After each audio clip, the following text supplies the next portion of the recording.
Ukraine के राष्ट्रपति Vladimir Zelensky को करीब 3 साल से ज्यादा समय से रूस के साथ चल रही जंग थमने की उम्मीद है। जेलेंस्की ने कहा कि मैं सोमवार से रूस के साथ पूर्ण और अस्थायी युद्ध विराम की उम्मीद कर रहा हूं। मैं रूसी राष्ट्रपति व्लादिमीर पुतिन का व्यक्तिगत रूप से बातचीत के लिए तुर्की में इंतजार करूंगा। जेलेंस्की ने कहा कि हम सोमवार से शुरू होने वाले पूर्ण और स्थायी युद्ध विराम का इंतजार कर रहे हैं ताकि कूटनीति के लिए आवश्यक आधार प्रदान किया जा सके। हत्याओं को लंबा खींचने का कोई मतलब नहीं है। मैं गुरुवार को तुर्की में पुतिन का व्यक्तिगत रूप से इंतजार करूंगा। मुझे उम्मीद है कि इस बार रूसी बहाने नहीं तलाशेंगे। इससे पहले यूक्रेन ने यूरोपीय सहयोगियों के साथ मिलकर मांग की थी कि रूस वार्ता से पहले सोमवार से 30 दिन का बिना शर्त युद्ध विराम स्वीकार कर ले, लेकिन मॉस्को ने इस प्रस्ताव को प्रभावी रूप से अस्वीकार कर दिया और इसके बजाय सीधी वार्ता का आह्वान किया। अमेरिकी राष्ट्रपति डोनाल्ड ट्रंप ने कहा कि यूक्रेन 15 मई को तुर्की में सीधी वार्ता करने के रूस के प्रस्ताव को स्वीकार कर ले। ट्रंप ने ट्रुथ सोशल पर लिखा कि यूक्रेन को पुतिन के शांति वार्ता प्रस्ताव पर सहमत होना चाहिए।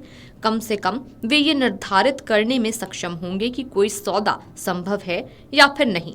यदि ऐसा नहीं है तो यूरोपीय नेता और अमेरिका को पता चल जाएगा कि सब कुछ कहाँ खड़ा है और वे इसके मुताबिक आगे बढ़ सकते हैं। इसीलिए बैठक की जाए। जेलेंस्की ने रविवार सुबह सोशल मीडिया प्लेटफॉर्म एक्स पर लिखा, रूस के राष्ट्रपति व्लादिमीर पुतिन का बिना युद्ध विराम के वार्ता करने की पेशकश एक सकारात्मक संदेश है। पूरी दुनिया लंबे समय से इसका इंतजार कर रही थी। हालांकि उसने ये भी कहा कि किसी भी युद्ध को वास्तव में खत्म करने का पहला कदम युद्ध विराम ही होता है। सोमवार से बिना शर्त 30 दिनों का युद्ध विराम शुरू किया जाए। उन्होंने कहा कि एक भी दिन के लिए और खून खराबा जारी रखना ठीक नहीं है। हम उम्मीद करते हैं कि रूस 12 मई से एक पूर्ण, स्थायी और विश्वसनीय युद्ध विराम की पुष्टि करेगा और यूक्रेन बातचीत के लिए तैयार है। इसके बाद पुतिन ने युद्ध विराम के इस प्रस्ताव को खारिज कर दिया था और पुतिन ने तुर्की में यूक्रेन के साथ बिना किसी शर्त के सीधी वार्ता शुरू करने का प्रस्ताव दिया। उन्होंने कहा कि वार्ता के दौरान युद्ध विराम पर सहमति बन सकती है। पुतिन की ओर से ये प्रतिक्रिया ऐसे समय में सामने आई जब यूरोप के 4 प्रमुख देशों ने चेतावनी दी है कि अगर रूस 30 दिन में युद्ध विराम को स्वीकार नहीं करता है तो उस पर दबाव बढ़ जाएगा। गौरतलब है कि जेलेंस्की ने युद्ध विराम का प्रस्ताव फ्रांस के राष्ट्रपति मैक्रो, जर्मन चांसलर, ब्रिटेन के प्रधानमंत्री, पोलैंड के प्रधानमंत्री और अमेरिका के पूर्व राष्ट्रपति डोनाल्ड ट्रंप से चर्चा के बाद रखा था। मैक्रो ने कहा था कि पुतिन की यूक्रेन के साथ सीधी बातचीत की पेशकश पहला कदम है, लेकिन पर्याप्त नहीं है, जिससे मॉस्को के इरादों के प्रति पश्चिमी देशों को संदेह है। पुतिन ने रविवार को तुर्की के राष्ट्रपति अर्दोआन से बात की। अर्दोआन ने उनका स्वागत किया। क्रेमलिन के मुताबिक अर्दोआन ने रूसी प्रस्ताव का पूर्ण समर्थन किया। उन्होंने स्थायी शांति प्राप्त करने के उद्देश्य से वार्ता के आयोजन और संचालन में हर संभव सहायता प्रदान करने की बात कही।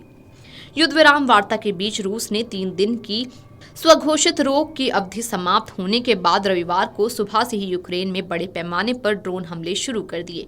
यूक्रेन की वायुसेना ने बताया कि रूस ने 6 अलग अलग दिशाओं से 108 हमलावर ड्रोन और सिमुलेटर ड्रोन दागे। इसमें से 60 ड्रोन मार गिराए गए और 41 अन्य सिमुलेटर ड्रोन यूक्रेनी जवाबी कार्रवाई के कारण लक्ष्य तक पहुंचने में विफल रहे।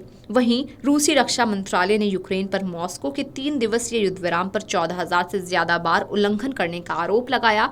यूक्रेन ने भी रूस पर अपने स्वयं के युद्ध विराम का उल्लंघन करने का आरोप लगाया। यूक्रेनी विदेश मंत्री ने इसे एक तमाशा बताया है। Video desk amarujala.com।